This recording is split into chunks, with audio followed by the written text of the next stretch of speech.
All right, here we are. We are day one of unfucking this thing. Are you sure about the un? No, I am not.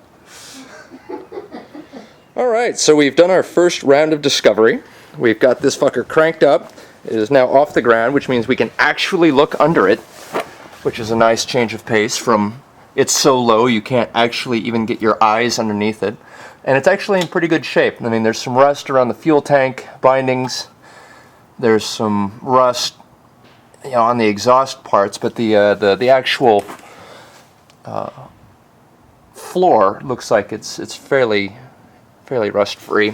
Now, this guy has got the most retarded set of wheel spacers ever, and those things hurt. So don't.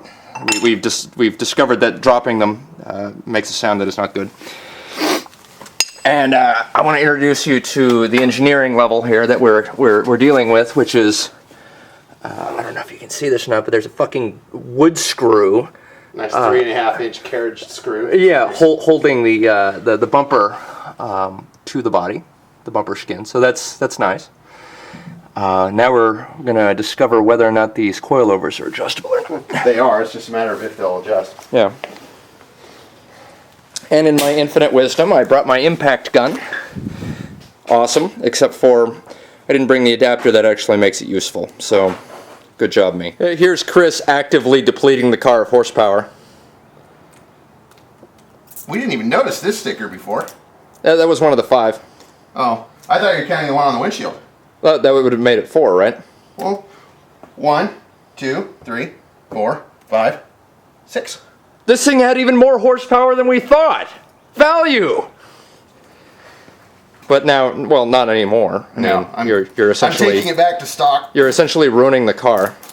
It's already ruined. Let's be honest. You made another clean spot. I know. I'm just ruining everything. This is gonna fall to pieces. This is probably what's holding the window in. Yeah.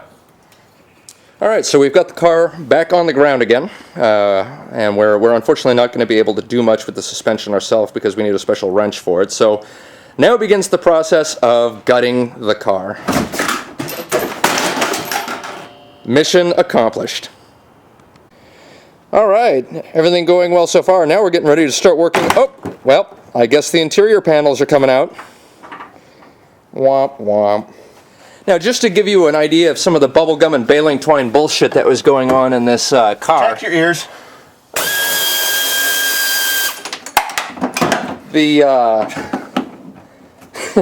The driver and passenger seats were basically held on with wing nuts and well wishing. Looks like you got a push pin down on the bottom too. You're probably right. Yep, right here. So yeah, this was an extra safe vehicle. Oh, and the back seats were held in finger tight, so that's also great. No, they actually required some torque to get out. Well, they were still wobbly as hell. Well, yes.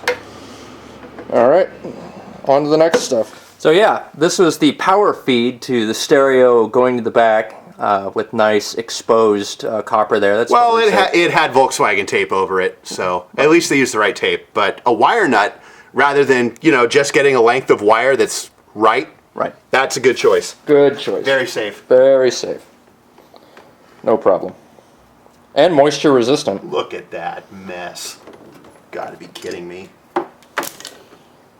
All right, so we've done a little work. We've gutted out pretty much everything in the interior, except for the dash and the center console. But as you can see, the panels are out. Or at least most of them. We still have a little bit of work to do, but not a ton. Now, one disappointing discovery in doing this is that there's a fairly significant rust hole on the passenger seat, so we're going to have to weld in a new piece of steel there, as well as this entire back panel here, because it is not structurally sound. But that's all very fixable. We're going to leave the center console and the door panels for now because there's not really any need to remove them at the moment. But we've Made some progress already. Alright, getting ready to get our angle grind on. Should be awesome. Gonna go after some rust here. So what's the first spot we should de-rust? How about the whole fucking car? I think we're probably going to start with the back, since it's sort of the nastiest. Although there's quite a bit of rust all along here.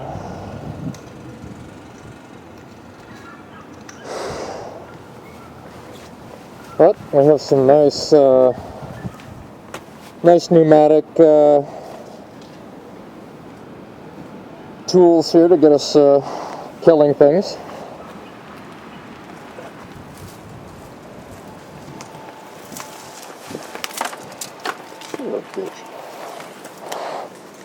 You lose your power already? Yeah, the phone's all so long. We are now completely covered with dust. But rust grinding and sanding and such has been achieved in several places. Other than the places we're just going to delete. Yep. So the doors are going to be highly salvageable. This little rocker panel is fucked. So, But what's behind the rocker panel is also fucked. yeah, this is more fuckter.